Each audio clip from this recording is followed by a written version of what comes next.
story you are about to hear is true. Only the names have been changed to protect the innocent. Fatima Cigarettes, best of all long cigarettes, brings you Dragnet.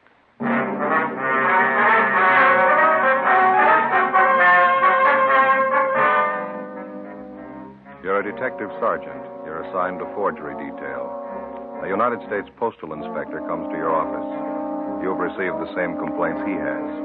Somebody is stealing mail in your city. Your job, help get him. Friends, compare Fatima with any other king-size cigarette. You'll find a world of difference. Yes, in Fatima, the difference is quality. Quality of tobaccos. The finest domestic and Turkish varieties. Extra mild, superbly blended. To give you a much different, much better flavor and aroma. Quality of manufacture. Smooth, round, perfect cigarettes. Rolled in the finest paper money can buy. Manufactured in the newest and most modern of all cigarette factories. Quality. Even to the appearance of the bright, clean, golden yellow package. Carefully wrapped and sealed. To bring you Fatima's rich, fresh, extra mild flavor. So compare Fatima yourself today. You'll find Fatima's now cost the same as other long cigarettes. But your first puff will tell you... Ah, that's different. Yes, in Fatima, the difference is quality. Buy Fatima.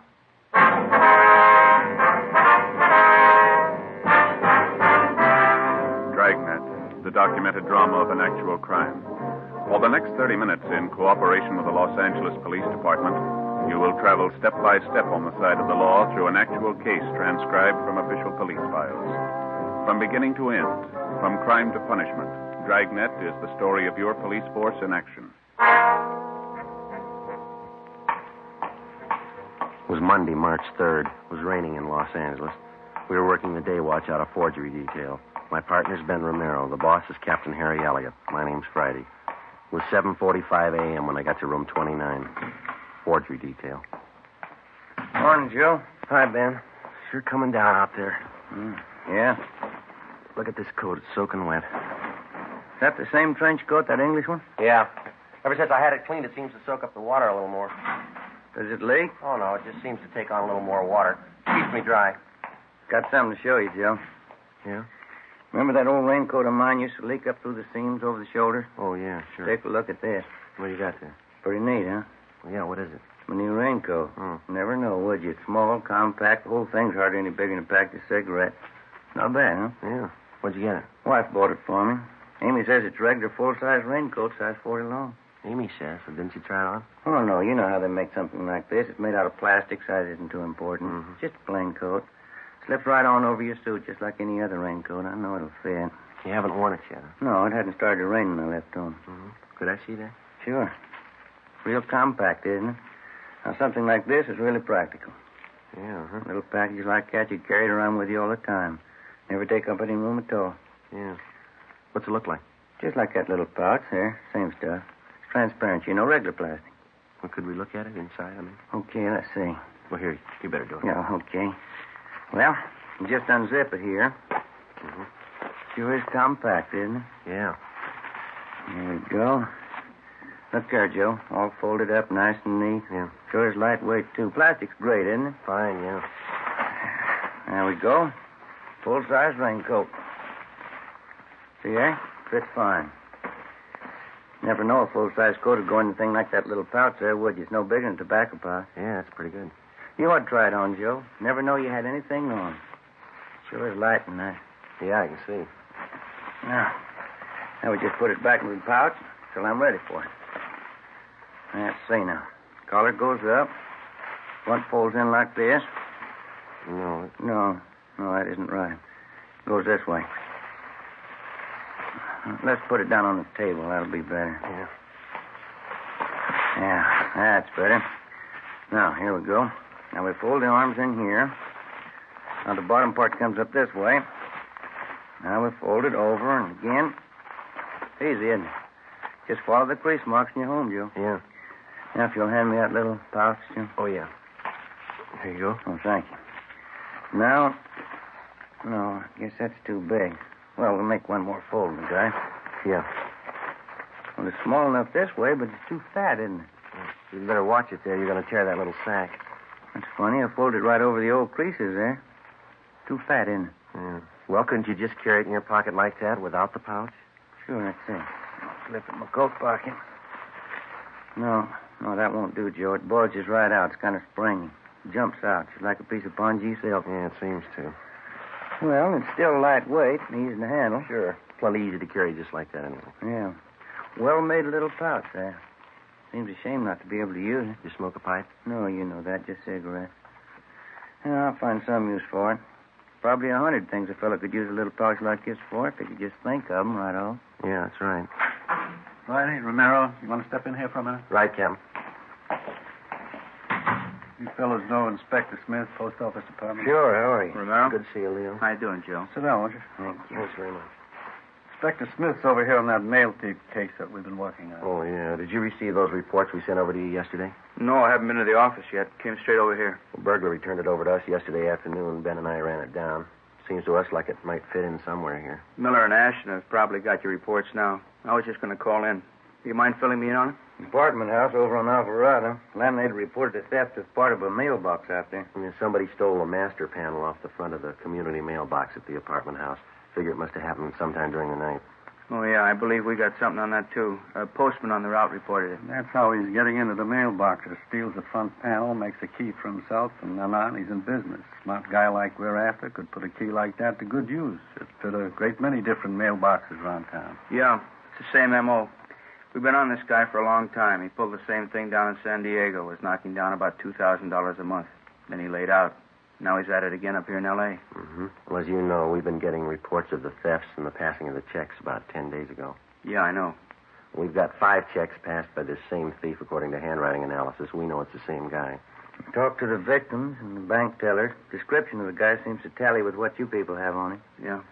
There's just one thing we haven't been able to piece out yet. What's that, Joe? When he steals a check, how does he know what bank to pass it on? Well, I think we got the answer to that one. Well, let's say that he steals a letter, and we know he doesn't only hit the community mailboxes. Sometimes he goes to a private residence, fishes the letters right out of the mail slots in that case. Yeah, he's got some kind of a gimmick he gets down in those slots with. Yeah, that's what we figure, Leo. Well, we'll say after he's got a letter with a check in it. Now, it's easy enough for a good forger to put an endorsement on it, but how does he know what branch of the bank to pass it on? Well, at some time or other, he's stealing bank statements as well. Mm-hmm. Or maybe he's just lucky. At the time he steals a check, there's other mail in the box, too. The victim's bank statements. Well, as far as that goes, I suppose he's stolen more than once from the same party. He could probably get away with bank statements easy. Well, that's it. People never seem to report anything missing in the mails until weeks after it's happened. It's easy to see why. They're not sure anything's wrong until they wait several days. They don't want to bother us in the case of anything routine like monthly bank statements. And in the case of a check, well, sometimes it's from a relative or someone who owes them money, and they don't want to embarrass them by writing or calling to find out about it. And I suppose in the case of anything like a dividend check, we got a couple of those, Leo. Mm-hmm. The people who lose them just don't think it's time for them to arrive yet, so they just wait, huh? That's it. And that's why he's been so successful.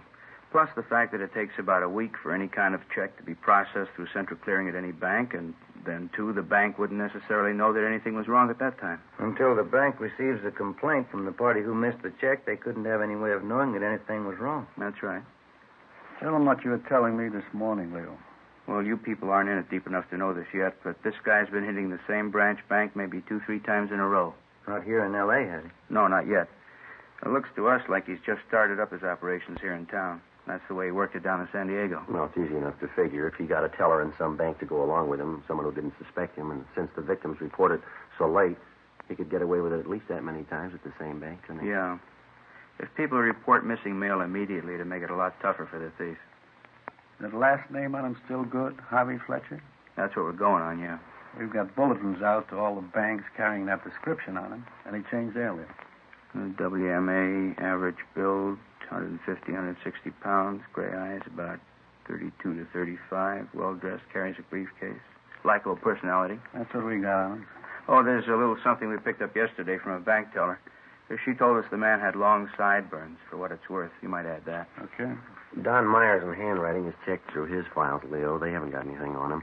And the stats office hasn't been able to make him on his M.O. Now, we know you people are doing everything you can for us. We appreciate it. Yeah, I wish we could do more.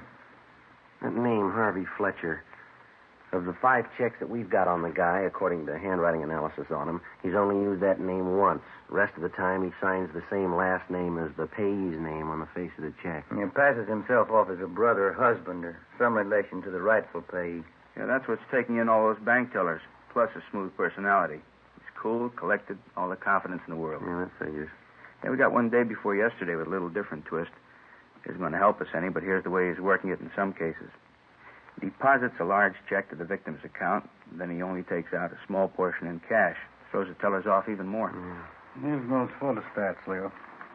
What's this? Copies of the last 5 checks that we got on the guy. Oh, yeah, thanks, Harry. Maya says they're all in the same handwriting. Is there anything else we can do for you, Leo? We've got all the banks in the area covered, got bulletins out on them. Well, that's fine. Don't think we've overlooked anything. Patrol units have been alerted. With this latest theft of that mailbox panel, it's too bad we can't localize his operations a little. Leo, didn't you say that if he makes a key, that key would fit any number of boxes in the city? We couldn't pin him down to one neighborhood, could we? That's right. That key will work on different mail routes. He probably knows the neighborhood around Alvarado is hot now. He'll leave it alone anyway. It's impossible to stake him out on the actual thefts of the mail. It's too bad we can't get to him through one of the banks when he cashes them. Well, your manpower and ours put together couldn't cover all the banks in L.A. at one time, but we've been spot checking throughout the city, hoping maybe to tab him just by luck. We might get a break from one of our bulletins, maybe some teller will spot. Well, I'm not sure yet. That's one of the reasons I came over here this morning, but maybe we've got a little something. What's that? Well, a bank out in Westwood phoned us yesterday. The teller thought she recognized the guy from his description. Didn't dawn on her till after the guy had left her window. She rushed out in time to get the license number of his car. Well, maybe it's a break, huh? Yeah, it looks pretty good. The check was drawn on the account of a William E. Scott. That's the number 2 victim here in L.A. Yeah, that's right. You've got the photostat of his checks right there. Yeah, I know. Well, everything seems to fit. This check he passed yesterday out in Westwood was probably stolen at the same time as the first one, or at least it came from this Scott's mailbox. That we know. Well, didn't this William Scott report the theft of 2 checks? I know he didn't to us. Maybe he did to you. No, he didn't.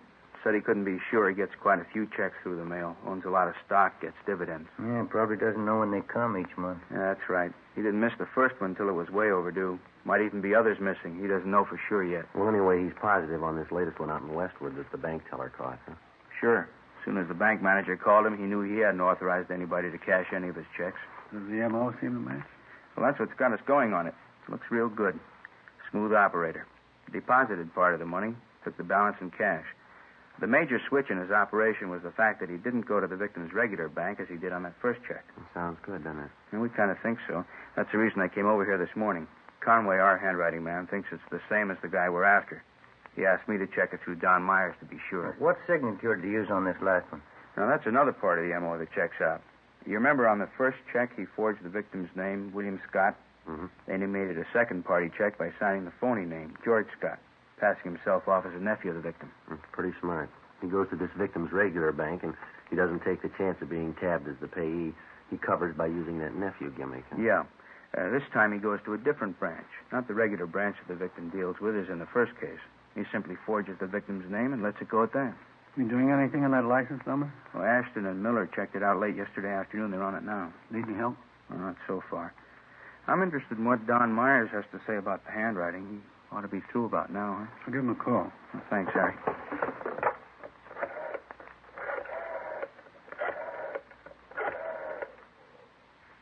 Hello, Don. Who's this? This is Elliot. Do you know if Don's checked that stuff through for Inspector Smith yet? Okay, thanks, Lon. No, that's all right. We'll get to him. Don was called out of the office for a minute. That was Sloan. He says he's sure Don's finished with it. Oh, fine. You say when he'll be back? He just ducked down to Thad Brown's office for a minute. I'll call down there for you. Well, that's all right. I'll walk down there myself. I need the exercise. Okay. So and I'll walk on down with you. Oh, swell. Let's go. All right. You fellas will be back here once. Oh, sure, as soon as I check with Myers. All right.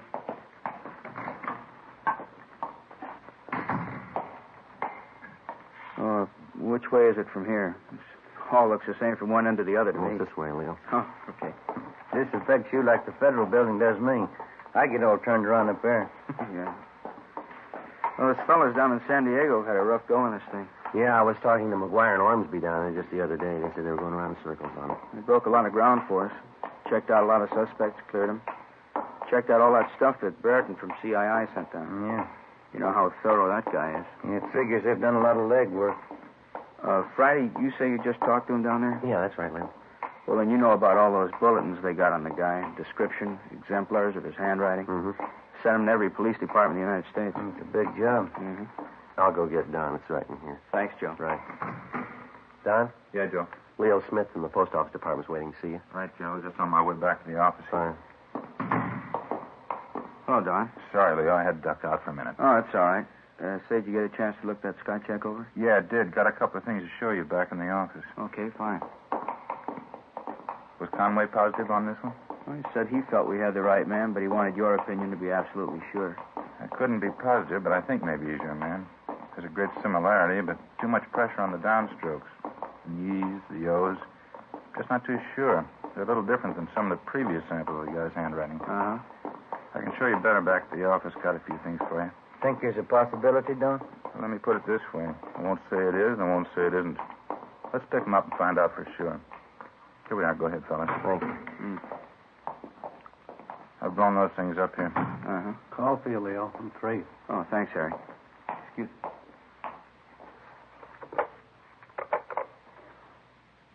Smith talking. You did? Uh-huh. We did. All right, look, why don't you bring him down to forgery detail here at the city hall? We'll talk to him here. Right, Ed. Right, thanks. Well, looks like the end of the trail. That was Ashton. He and Miller picked him up. He's our man. Admitted the forgery. Looks like San Diego did all the work and we get all the luck. Anyway, we got him.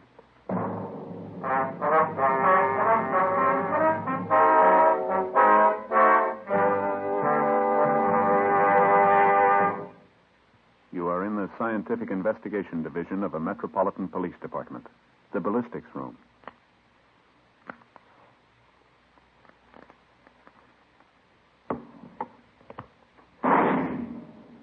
You have just heard a test bullet fired from a .38 caliber revolver found in the possession of a suspect. The test slug is removed from the ballistics box and compared with the slug found at the scene of the crime.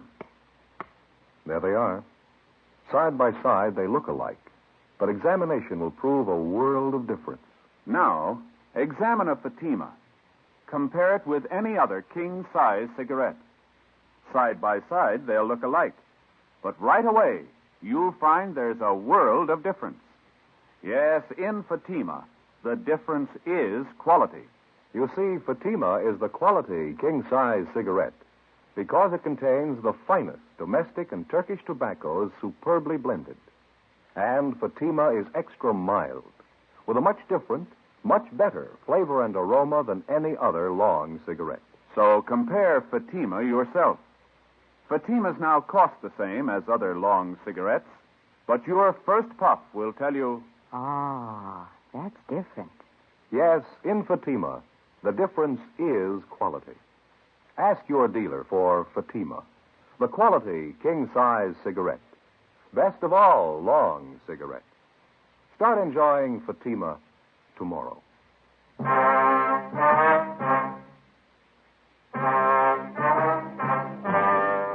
In the routine solution of the case, the police officer has always benefited by the legwork of his fellow officers. In this case, the men of the San Diego Police Department, in conjunction with the Post Office Department, had done most of the spade work, and the actual apprehension of the suspect appeared to be almost too easy on our end.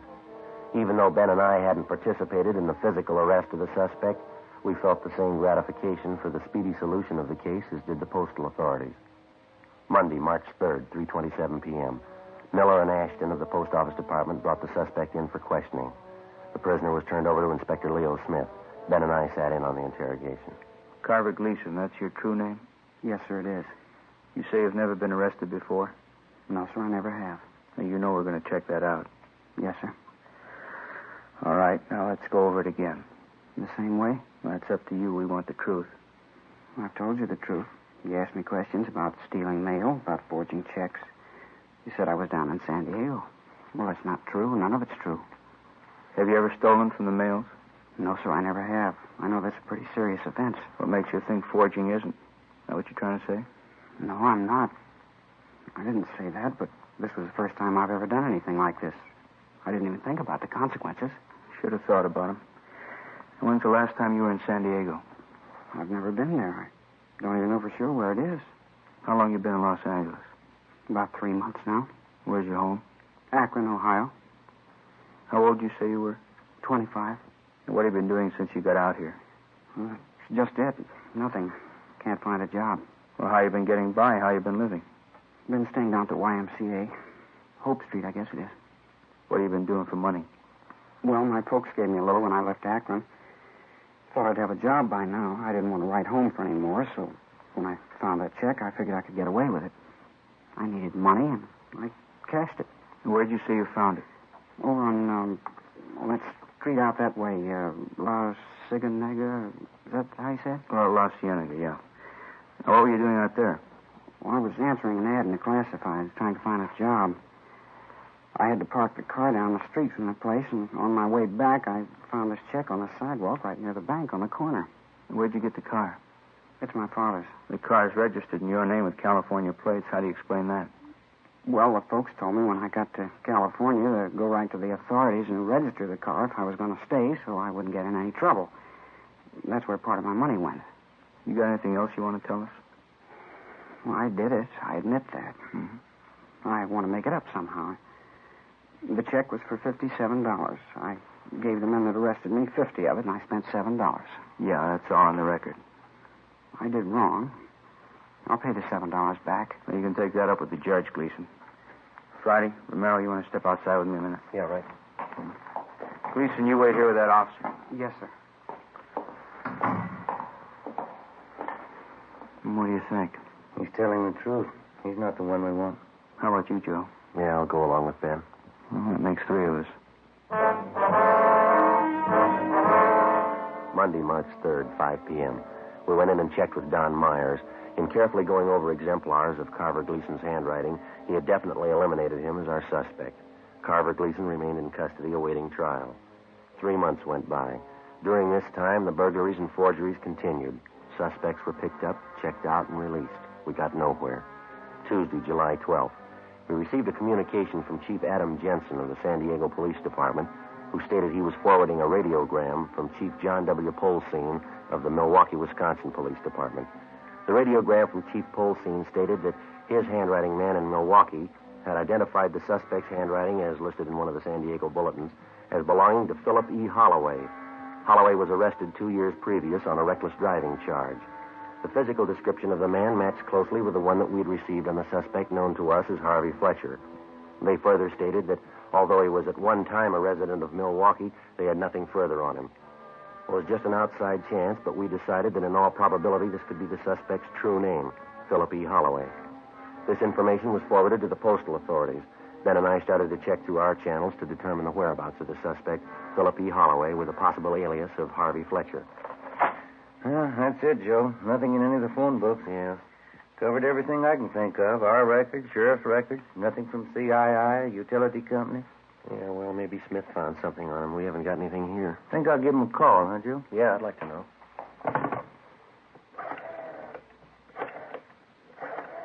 That's extension 664. Yeah, I know.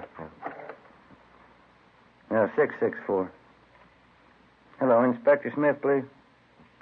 How's that? Oh, I see. No, that's all right, thank you.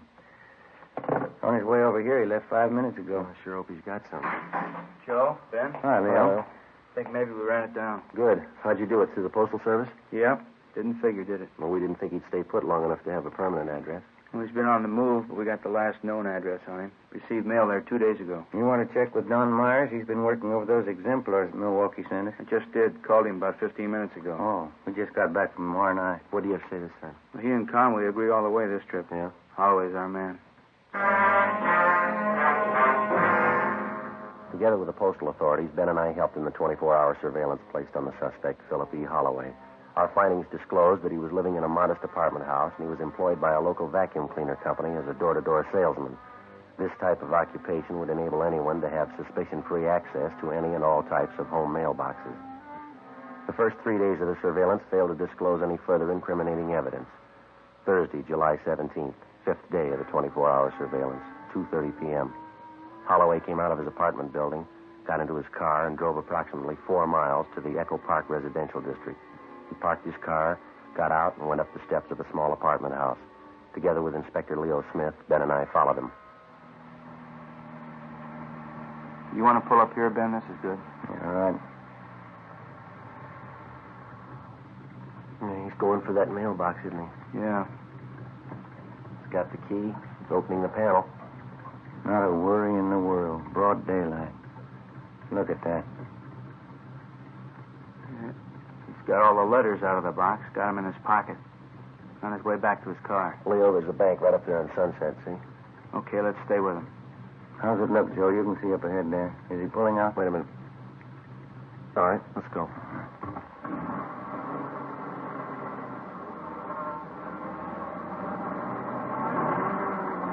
Better pull up here, huh? Now, look at that. Just like it was blueprinted. Going right in the bank. Come on. Yeah.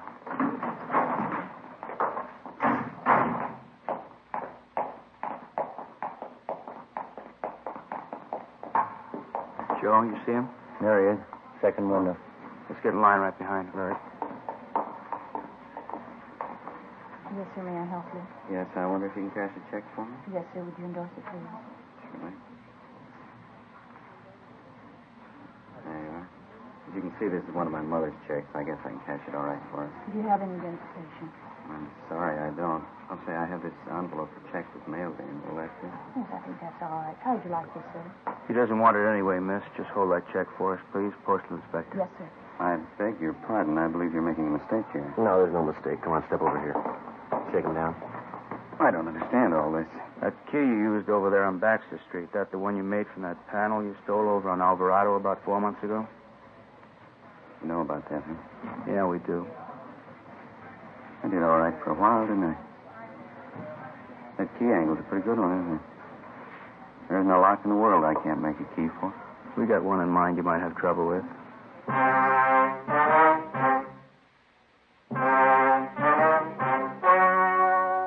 The story you have just heard was true. Only the names were changed to protect the innocent. On October 15th, trial was held in United States District Court, State of California. In a moment, the results of that trial. And now, here is our star, Jack Webb. Thank you. Friends, all of us on Dragnet are convinced that Fatima is the best of all long cigarettes. We think you'll like them as much as we do. But the only way you can tell is to buy a pack of Fatimas and compare them with any other king-size cigarette. Now, side by side, they'll look alike, but in Fatima, the difference is quality. Quality that gives you extra mildness, a much better flavor and aroma. Compare Fatima. You'll agree Fatima is the best of all long cigarettes.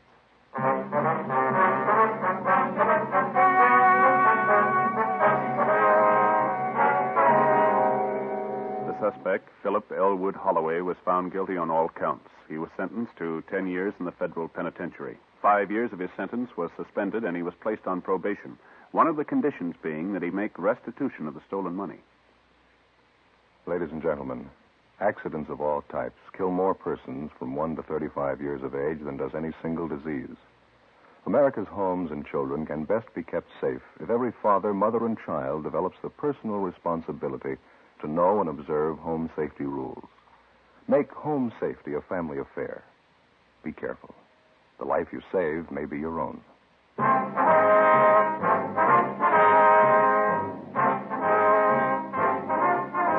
You have just heard Dragnet, a series of authentic cases from official files.